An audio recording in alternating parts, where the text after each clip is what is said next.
नमस्कार,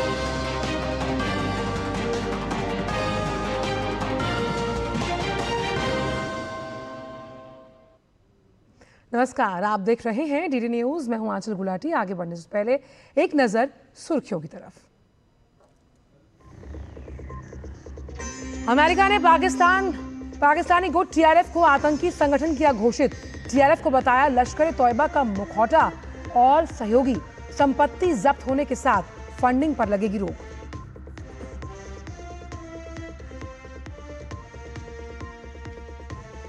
बिहार और पश्चिम बंगाल के लिए आज बड़ा दिन। प्रधानमंत्री नरेंद्र मोदी दोनों राज्यों में 12,000 करोड़ रुपए से अधिक के विकास परियोजनाओं की करेंगे शुरुआत।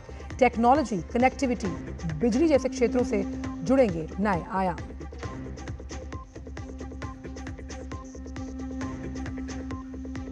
आज भारतीय नौसेना के बेड़े में शामिल होगा निस्तार। पनडुब्बियों से जुड़े रेस्क्यू ऑपरेशन में मिलेगी मदद। पहला स्वदेशी डाइविंग सपोर्ट वेसल विशाखापट्टनम में होगा कमीशन।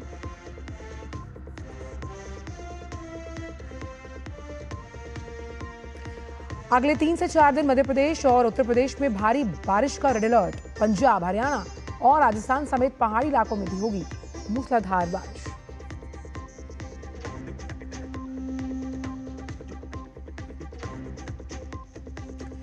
एशिया के सबसे पुराने फुटबॉल टूर्नामेंट डूरंट कप की पुरस्कार राशि में भारी वृद्धि।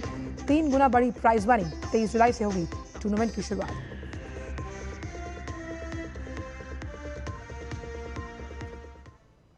और इस वक्त की बड़ी खबर आ रही है अमेरिका से, जहां एक बड़ा निर्णय अमेरिकी सरकार ने लिया है। और वो निर्णय ये है कि पहलगाम हमले में शामिल द रेजिस्टेंस फ्रंट टीआरएफ को विदेशी आतंकवादी संगठन एफटीओ और विशेष रूप से नामित वैश्विक आतंकवादी एसडीजीटी घोषित कर दिया गया।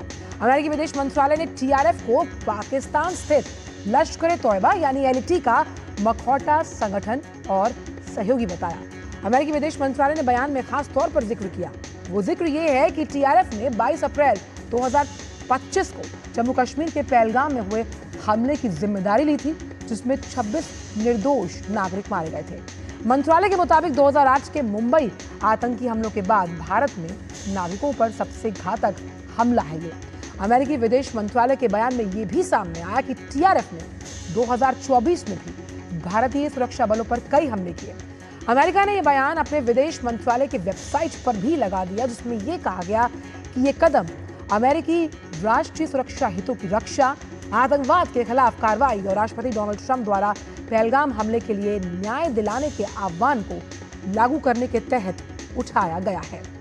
टीआरएफ और इससे जुड़े अन्य नाम अब लश्कर ए तौयबा की एफटीओ और एसडीजीटी सूची में शामिल होंगे। और ये संशोधन अमेरिकी आव्रजन और राष्ट्रीयता अधिनियम की धारा 219 और कार्यकारी आदेश 13,224 के तहत भी लागू किए गए हैं। ये फैसला जल्द ही फेडरल रजिस्टर में भी प्रकाशित होने के साथ प्रभावी हो जाएगा। बड़ी खबर, टीआरएफ के खिलाफ अमेरिका ने की कार्रवाई। पहलगाम अटैक का जो गुनहगार है यानी कि टीआरएफ, उस पर एक बड़ा हथौड़ा चलाया है अमेरिकी प्रशासन ने। अमेरिका ने लश्कर के मखौटा यानी टीआरएफ को अब मान लिया है आतंकी संगठन। और अखिलेश सुमन इस वक्त फोनलाइन पर मौजूद है ज्यादा जानकारी के साथ। अखिलेश, अमेरिका का एक सख्त संदेश है जीरो टॉलरेंस आतंकवाद के खिलाफ। जिस तरह से टीआरएफ को आतंकी संगठन घोषित किया गया है अमेरिकी प्रशासन द्वारा। देखिए, अमेरिका के जो राष्ट्रपति है डोनाल्ड ट्रंप, उनका एक बहुत ही पुराना रुख रहा है कि वो आतंकवाद के प्रति काफी सख्त रहे हैं। और भारत से जब भी बात हुई है अमेरिका की किसी भी प्रतिनिधि मंडल की, उसमें आतंकवाद बहुत ही प्रमुख मुद्दा है। और जैसा कि आप जानते हैं कि भारत ने अभी एक बहुदलीय एक प्रतिनिधि मंडल भी भेजा था अमेरिका में, कांग्रेस सांसद शशि थरूर के नेतृत्व में। और वो प्रतिनिधि मंडल ने जाके अमेरिका के कई तबके के लोगों से, वहां के थिंक टैंक से, अमेरिकी अधिकारियों से, सारे लोगों से मिला था। तो ऐसी स्थिति में अमेरिका को इस बात की पूरी जानकारी थी कि जिस तरीके से टीआरएफ ने शुरू में जिम्मेदारी ली है, उसके बाद उससे मुकर गया, तो इसका मतलब है कि दाल में काला था, अमेरिका को पता चल रहा था। और उसके बाद अमेरिका ने अपने जो गुप्तचर एजेंसी है उसके माध्यम से पता किया और उनको इस बात की पुख्ता जानकारी मिली कि जो है टीआरएफ शामिल है। तौयबा का एक तरीके से वो मुखौटा है, वो दुमछल्ला जिसे कह सकते हैं कि वो लश्कर तैयबा का ही है। 2019 के बाद वो बना था और 2019 के बाद लगातार ऐसे कारनामे किए थे, उसकी जिम्मेदारियां ली थी, यहाँ तक कि पुलिस पर हमले की भी जिम्मेदारियां ली थी। तो अमेरिका के सामने ये सारी जानकारियां थी। और इसके अलावा जो सबसे महत्वपूर्ण बात यह है कि देखिए, जब से डोनाल्ड ट्रंप ने कुछ टैरिफ लगाने की बात की थी, उसके बाद से लगातार भारत के साथ कई स्तरों पे अमेरिका की बातचीत चल रही है। और कॉमर्स मिनिस्ट्री पे तो चली रही है, लेकिन अन्य जो संस्थाएं हैं हमारी सुरक्षा से संबंधित, उन सारे संस्थाओं से बातचीत चल रही थी। और इसी का नतीजा है कि आखिर में जो वहां के विदेश मंत्री हैं, उनके द्वारा इस बात की घोषणा की गई कि TRF को प्रतिबंधित सूची में डाला जा रहा है, ग्लोबल टेररिस्ट ऑर्गेनाइजेशन की सूची में डाला जा रहा है। जी अखिलेश, इसमें सबसे अहम यहाँ पर ये है कि जिस तरह से भारत की बड़ी जीत इसे माना जा रहा है, क्योंकि ऑपरेशन सिंदूर आउटरीच प्रोग्राम, जहां पर हमने देखा था जो सांसदों का डेलीगेशन देश देश गया, उसकी मुहिम भी कहीं ना कहीं रंग लाई है, जो ये बड़ा निर्णय अमेरिकी सरकार द्वारा लिया गया। निश्चित तौर पे ये कह सकते हैं कि ऑपरेशन सिंदूर किस तरीके से प्रभावी रहा, क्योंकि अमेरिका ने डोनाल्ड ट्रंप ने भी इस बात का समर्थन किया। डोनाल्ड ट्रंप ने कहा था कि जो अपराधी है, इस कांड में सम्मिलित जो भी अपराधी है, उनको सजा मिलनी चाहिए। तो डोनाल्ड ट्रंप जो बयान में भी आप देखें कि डोनाल्ड ट्रंप ने जो पहले घोषणा की थी, उसी घोषणा के मुताबिक अमेरिकी विदेश मंत्रालय ने काम किया है। और निश्चित तौर पे ऑपरेशन सिंदूर इससे और ज्यादा जस्टिफाई होता है, क्योंकि भारत ने लगातार ये कहा था कि यह जो ऑपरेशन सिंदूर था, उस ऑपरेशन सिंदूर में भारत ने एक टारगेटेड जो अटैक था, जो टेररिस्ट ऑर्गेनाइजेशन के जो हाइडआउट्स थे, उनके जो मुख्यालय थे, उनकी जो भी जगह थी, उन्हीं पे हमला किया गया था। तो एक तरीके से कह सकते हैं कि एक मॉडल भारत ने पेश किया पूरी दुनिया के सामने कि अगर कोई टेररिस्ट जो क्रॉस बॉर्डर से भी आपके ऊपर हमला करता है तो कैसे उससे निपटते हैं। आमतौर पर लगता है कि वो दो देशों के बीच का एक संघर्ष हो गया, युद्ध हो गया, लेकिन भारत ने इस बारे से ही साफ रखा था कि ऑपरेशन सिंदूर जो है वो टेररिस्ट ऑर्गेनाइजेशन के खिलाफ है वो। और इसलिए बाद में जब पाकिस्तान ने अगर हमले किए बाद में, तब भारत ने निश्चित तौर पे सैनिक ठिकाने पे भी किया, लेकिन सिंदूर का जो मुख्य लक्ष्य यही था। अच्छा अखिलेश, इसमें एक चीज और हम चाहते हैं कि हमारे दर्शक समझें कि अगर अमेरिका ने TRF को आतंकी संगठन घोषित किया, इसमें वित्तीय फंडिंग पर रोक लगाने में किस तरह से मदद मिलेगी, क्योंकि आतंकियों को और आतंकवाद को नेस्तो नाबूद करने के लिए जो वित्तीय सहायता है, जो उनका फाइनेंशियल ट्रांजैक्शन है, उस पर रोक लगनी बेहद जरूरी है। निश्चित तौर पे देखिए, सबसे महत्वपूर्ण जो किसी भी आतंकवादी संगठन के लिए होता है कि उसका जो फिनेंशियल जो तरीका है, उसका फिनेंशियल जो रूट्स है, उसके फिनेंशियल जो सारे जो तंत्र है, उस सारे तंत्र को खत्म करना सबसे पहले जरूरी होता है, क्योंकि वो एक तरीके से वो एक प्रोफेशनल ऑर्गेनाइजेशन की तरह काम करने लगते हैं। आतंक उनका एक बिजनेस बन जाता है, एक माफिया तैयार हो जाता है आतंकवाद के माध्यम से। तो उसको खत्म करना को बहुत महत्वपूर्ण होता है। और जब आप जानती हैं कि आज पूरी जो बैंकिंग प्रणाली है, वो बैंकिंग प्रणाली दुनिया में तकरीबन सारे देशों से जुड़ी हुई है, और अमेरिका से तो बैंकिंग प्रणाली खास करके बहुत गहराई से जुड़ी हुई है सारी। तो इसलिए अगर अमेरिका ने TRF के खिलाफ ये घोषणा की है प्रतिबंधित करने की, तो निश्चित तौर पे जो बैंकिंग ट्रांजैक्शन है TRF के लिए करना मुश्किल हो जाएगा। बिल्कुल, और इसीलिए लगातार ये उम्मीद की जा रही थी कि FATF के लिहाज से भी इसे ग्रे लिस्ट में डाला जाए, और TRF के खिलाफ बड़ी कार्रवाई की है अमेरिका ने, उसे आतंकी संगठन घोषित कर भारत के लिए बड़ी जीत वैश्विक पटल पर। बहुत बहुत शुक्रिया अखिलेश इन तमाम जानकारियों को हमसे साझा करने के लिए। और वहीं पाकिस्तान को एक और झटका तब लगा जब व्हाइट हाउस ने ट्रंप दौरे को लेकर पाकिस्तानी मीडिया के दावे को खारिज कर दिया। दरअसल कुछ दिनों पहले पाकिस्तान की मीडिया ने दावा किया कि अमेरिका के राष्ट्रपति डोनाल्ड ट्रंप जल्द ही पाकिस्तान का दौरा करने वाले हैं, लेकिन व्हाइट हाउस ने इस दावे को सिरे से खारिज कर दिया कि डोनाल्ड ट्रंप कोई भी पाकिस्तानी दौरा करने वाले हैं। और व्हाइट हाउस ने ट्रंप के पाकिस्तानी दौरे को लेकर जो दावा लगातार किया जा रहा था पाकिस्तानी मीडिया द्वारा, उसे सिरे से खारिज कर दिया है।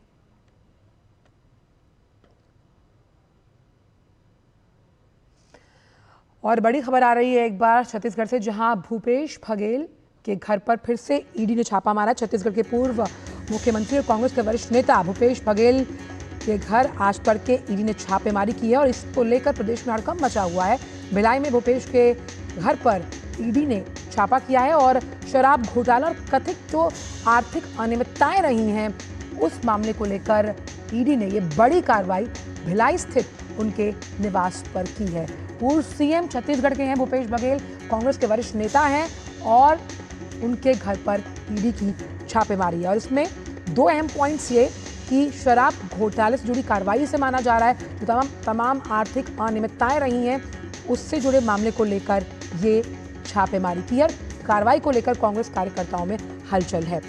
सोमेश जुड़ गए हैं ज्यादा जानकारी के साथ। सोमेश, छत्तीसगढ़ के पूर्व मुख्यमंत्री भूपेश बघेल के घर पर छापेमारी की गई है ईडी द्वारा और खास तौर पर इसमें शराब घोटाले को कार्रवाई के लिहाज से माना जा रहा है और साथ ही साथ जो तमाम आर्थिक अनियमितताएं रही हैं वो भी बड़ा मामला है भूपेश बघेल के खिलाफ।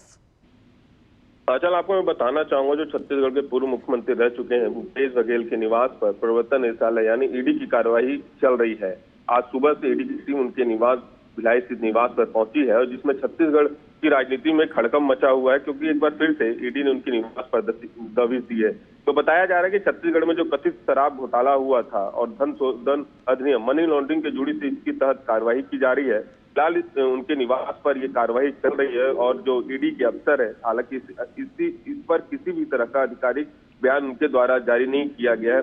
दूसरी तरफ आपको बताऊं, जो आज ये कार्रवाई चल रही, कार्यकर्ताओं में यहाँ पर हलचल भी तेज हो गई। बड़ी संख्या में जो कांग्रेस के नेता समर्थक भी यहाँ पर पहुंचे हुए हैं और भूपेश बघेल के निवास के आसपास जो सुरक्षा बल जो पहुंचे हुए हैं, सीआरपीएफ की टीम पहुंची हुई है, कड़े सुरक्षा के इंतजाम भी किए गए हैं। दूसरी महत्वपूर्ण आपको बात बताऊं, पूर्व सरकार के 5 साल के कार्यकाल के दौरान कई बड़े घोटाले हुए थे। उनकी जांच केंद्रीय एजेंसियां और राज्य एजेंसियां कर रही हैं और एक एक कर सभी दोषियों पर कार्रवाई हुई। कई लोग जेल भी दाखिल हुए। तो छत्तीसगढ़ में शराब घोटाला ही नहीं हुआ था, राज्य में जो छत्तीसगढ़ में जो राज्य सरकार का डीएमएफ घोटाला हुआ था, महादेव सट्टा ऐप घोटाला हुआ, तेंदुपत्ता घोटाला हुआ, जैसे मामलों की भी जांच यहाँ पर पीओडब्ल्यू करे, जिनमें किसी भी तरह की संलिप्तता सामने आने पर दोषी पर सख्त कार्रवाई हुई है। बीते 2 वर्षों में इसमें एसीबी ने भी 200 से अधिक भ्रष्ट अधिकारियों को पकड़ा है, जो राज्य सरकार की जीरो टॉलरेंस की नीति पर बड़ा उदाहरण है। दूसरी तरफ आपने देखा होगा कुछ समय पहले ईडी ने एक बयान जारी किया था जिसमें छत्तीसगढ़ में 2019 में 2022 के बीच हुई शराब घोटाले में राज्य सरकार की 2100 करोड़ रुपए का नुकसान हुआ था। एजेंसी का दावा था कि इस अवधि में जो शराब के सिंडिकेट के माध्यम से सरकारी राजस्व को बड़ी जो राशि उनकी जेबों में चली जाती थी।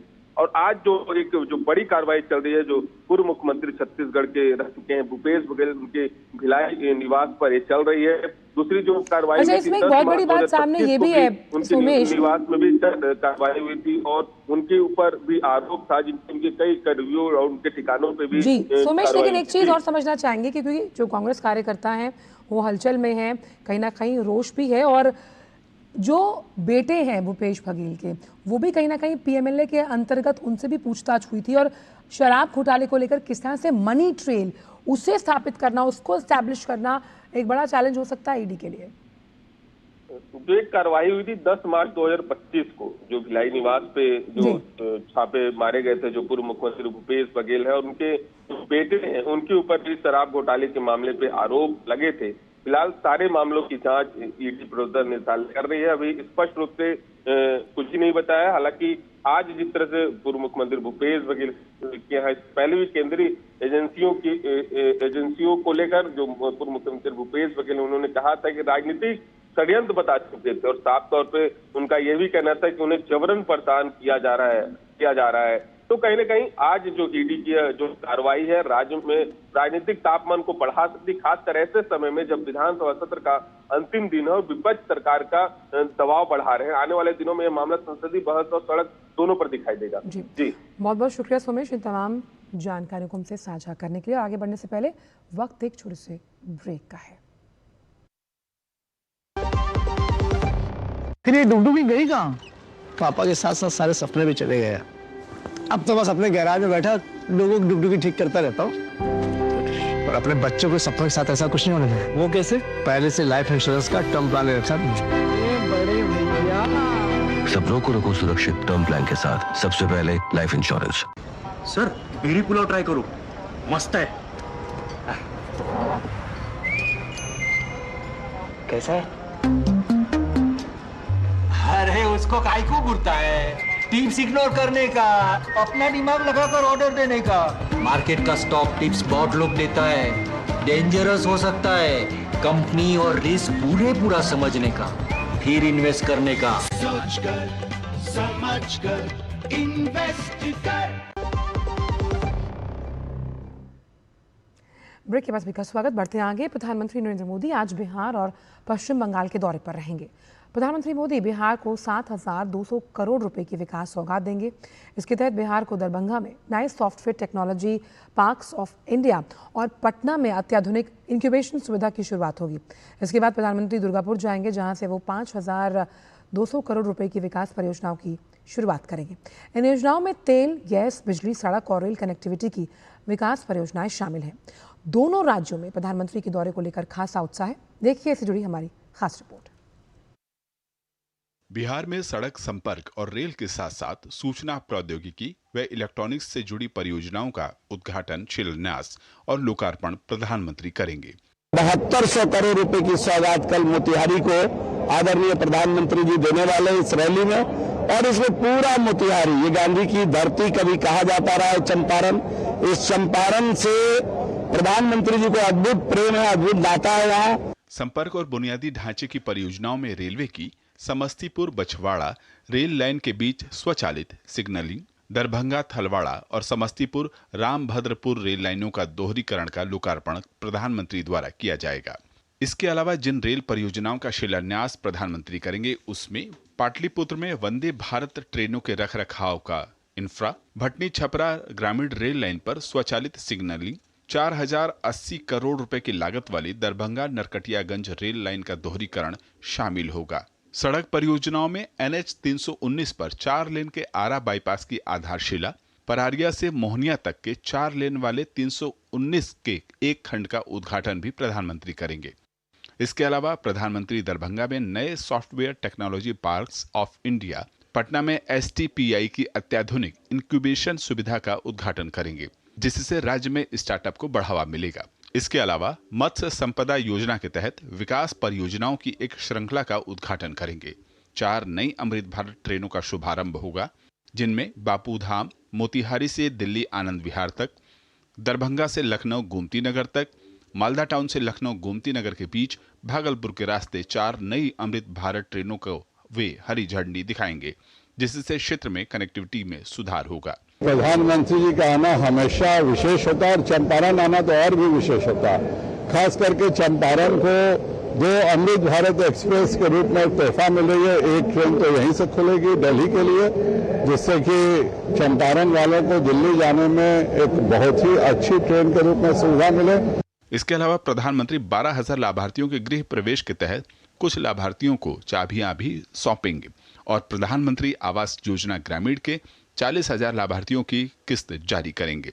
वहीं दीनदयाल अंत्योदय योजना ग्रामीण आजीविका मिशन के अंतर्गत बिहार में लगभग 61,500 स्वयं सहायता समूहों को 400 करोड़ रुपए भी जारी करेंगे।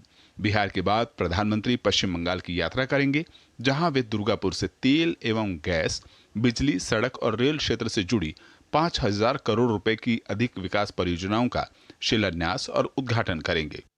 प्रधानमंत्री बांकुड़ा पुरुलिया में लगभग 1950 करोड़ रुपए की लागत वाली BPCL की सिटी गैस वितरण परियोजना की आधारशिला रखेंगे। हल्दिया पाइपलाइन परियोजना के दुर्गापुर कोलकाता खंड का लोकार्पण करेंगे। वहीं Raghunathpur thermal power station retrofitting प्रदूषण नियंत्रण प्रणाली फ्ल्यू गैस डीसल्फराइजेशन का लोकार्पण, पुरुलिया कोटशिला रेल लाइन दोहरीकरण का लोकार्पण करेंगे। गैस पाइपलाइन बनाना, रेलवे लाइन को डबलिंग करना, ये जो काम बांकुड़ा, पुरुलिया और पश्चिम बर्धमान जैसे राढ़ बंगाल की जो पिछले सारी में है, ऐसे डिस्ट्रिक्ट पर जो डेवलपमेंट काम है, उसका भी उद्घाटन करेंगे प्रधानमंत्री नरेंद्र मोदी। भारत के पूर्वी राज्यों के विकास पर प्रधानमंत्री का खासा जोर रहता है। प्रधानमंत्री ने कई बार दोहराया है कि पूर्वोदय से ही भारत का उदय होगा। पश्चिम बंगाल से प्रसेनजीत और बिहार से कुमार आलोक और मधुरेश नारायण के साथ ब्यूरो रिपोर्ट, DD न्यूज। और वहीं बिहार में SIR का काम जोरों पर चल रहा है। चुनाव आयोग ने गुरुवार शाम तक ताज़ा आंकड़े जारी किए और बताया कि बिहार में अब केवल 5.8% मतदाता ही फॉर्म भरने के लिए बचे हुए हैं, जबकि 8 दिन और बाकी हैं। बिहार में 24 जून 2025 तक कुल मतदाता 7,89,69,844 हैं और अब तक प्राप्त गणना फॉर्म में 7,08,18,162 जमा हो चुके हैं। जो कुल वोटर का 89.7% है। अब तक अपलोड किए गए गणना फॉर्म 6,70,69,222 है, जो कि कुल मतदाता का करीब 84% से ज़्यादा है। बिहार में 35,69,435 मतदाता अपने पते पर नहीं मिले, जो कि 4.5% है, और अब तक मृत मतदाता 12,55,620 हैं, जो कि 1.59% है। साथ ही संभवतः स्थायी रूप से स्थानांतरित मतदाता अब तक 17,37,336 हैं, जो कि 2.2% है। अब तक पहचाने गए 1 से अधिक स्थानों पर नामांकित मतदाता 5 लाख से ज्यादा हैं।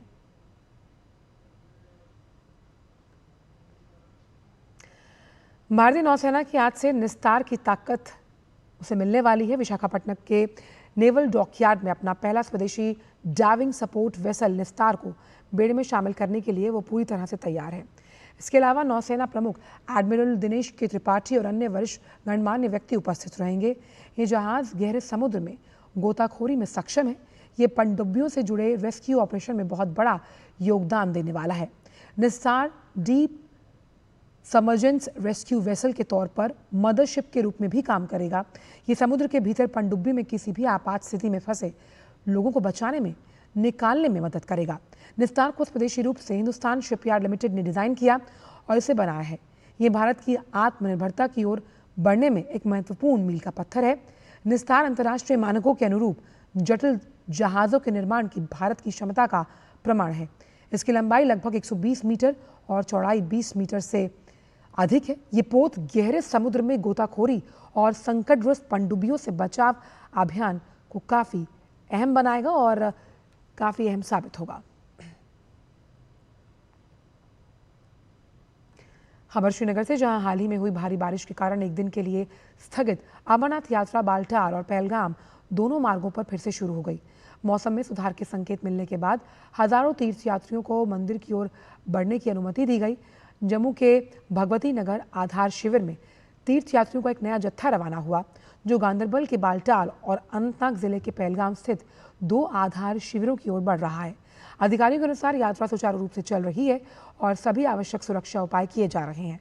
साथ ही तीर्थयात्रियों की सुरक्षा और सुविधा सुनिश्चित करने के लिए पर्याप्त सुरक्षा और रसद की व्यवस्था की गई है। उत्तर प्रदेश के कई जिलों में आज भारी बारिश हो सकती है। मौसम विभाग का पूर्वानुमान है कि अगले 3 दिनों में मध्य उत्तर प्रदेश के कई जिलों में भारी बारिश की संभावना है। कुछ स्थानों पर आकाशीय बिजली भी गिर सकती है। भारतीय मौसम विज्ञान विभाग के अलर्ट के मुताबिक आज प्रदेश के बांदा, चित्रकूट, झांसी, ललितपुर के आसपास तेज बारिश की संभावना है। मौसम विभाग ने इसके अलावा कई और इलाकों में मूसलाधार बारिश का अनुमान जताया है। प्रदेश के 20 जिलों में बारिश के साथ तेज आंधी भी संभव है। अलर्ट के मुताबिक चित्रकूट, प्रयागराज, फतेहपुर, रायबरेली, अमेठी सहित कई स्थानों पर 40 से 50 और 60 किलोमीटर प्रति घंटे की गति से हवाएं चलेंगी। गौतम बुद्ध नगर, गाजियाबाद, मेरठ, बागपत, आगरा और मथुरा समेत कई जगहों पर हल्की से मध्यम बारिश की संभावना जताई गई है। वहीं बांदा, फतेहपुर, हमीरपुर, जालौन, झांसी, महोबा के कुछ क्षेत्रों में भारी बारिश की संभावना है।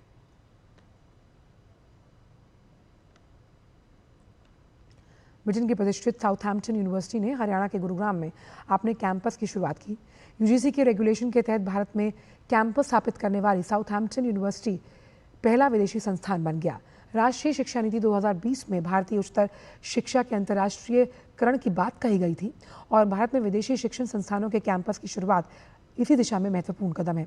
आप देखिए रिपोर्ट और हमें दीजिए इजाजत। नमस्कार। भारत से हर साल करीब 15 लाख छात्र उच्च शिक्षा के लिए विदेशों का रुख करते हैं। छात्रों को देश में ही गुणवत्तापूर्ण शिक्षा मुहैया कराने और प्रतिभा पलायन रोकने के लिए राष्ट्रीय शिक्षा नीति 2020 में दुनिया के शीर्ष विश्वविद्यालयों को भारत में कैंपस खोलने की अनुमति देने का प्रावधान किया गया है।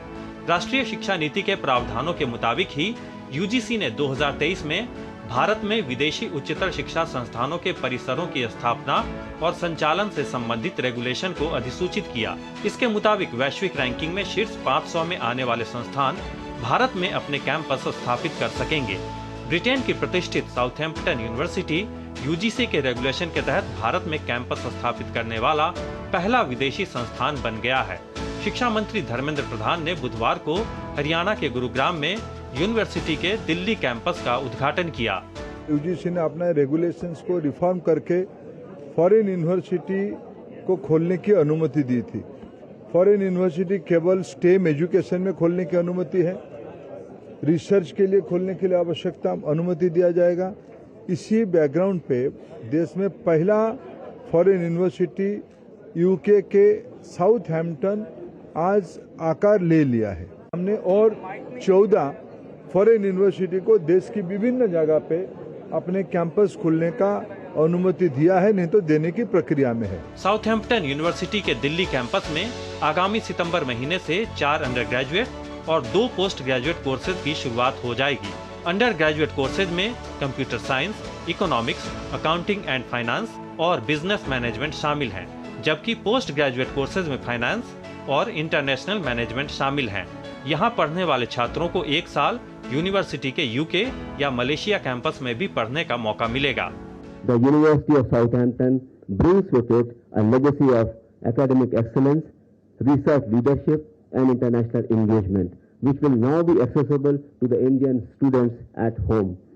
The India campus will offer undergraduate and postgraduate programs in areas such as computer science, economics, international business and management. These are aligned with India's priorities in digital innovation, economic development and global business leadership. Southampton university के अलावा Australia के 2 प्रमुख विश्वविद्यालयों Wollongong और Deakin university ने गुजरात के gift city में अपने कैंपस स्थापित किए हैं। दुनिया के शीर्ष विश्वविद्यालयों के कैंपस भारत में खुलने से प्रतिभावान भारतीय छात्रों को देश में ही सस्ती और गुणवत्तापूर्ण उच्च शिक्षा हासिल हो सकेगी। यूजीसी के रेगुलेशन के तहत भारत में कैंपस खोलने वाला ब्रिटेन का साउथहैम्पटन यूनिवर्सिटी दुनिया का पहला विश्वविद्यालय बन गया है, जबकि अगले 2 से 3 साल में 1 दर्जन से अधिक विदेशी विश्वविद्यालयों को भारत में कैंपस खोलने की अनुमति दी जाएगी। दुनिया के शीर्ष विश्वविद्यालयों के भारत में कैंपस खोलने से भारत को वैश्विक एजुकेशन हब बनाने में मदद मिलेगी। साथ ही भारतीय उच्चतर शिक्षा के अंतर्राष्ट्रीयकरण की दिशा में भी ये काफ़ी महत्वपूर्ण कदम साबित होगा। कैमरा पर्सन संजीव शर्मा के साथ निशांत सौरभ, डीडी न्यूज़, गुरुग्राम, हरियाणा।